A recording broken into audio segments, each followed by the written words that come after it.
That was 92, just playing a few different notes there. Now, one thing I can also tell you is the faster it goes, as I start to play the 16th notes, the bow starts really bouncing by itself because my technique is there. And that's a good thing, because when you play really fast, really the bow will take over and we'll figure out how to let it bounce by itself. That's the ultimate way to do this.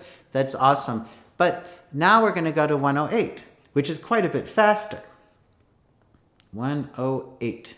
1, 2, 3, 4. 1, 2, 3, 4. 1, 2, 3, 4. 1, 2, 3, 4. 1, 2, 3, 4. 1, 2, 3, 4. 1, 2, 3, 4. 1, 2, 3, 4. 1, 2, 3, 4. 1, 2, 3, 4.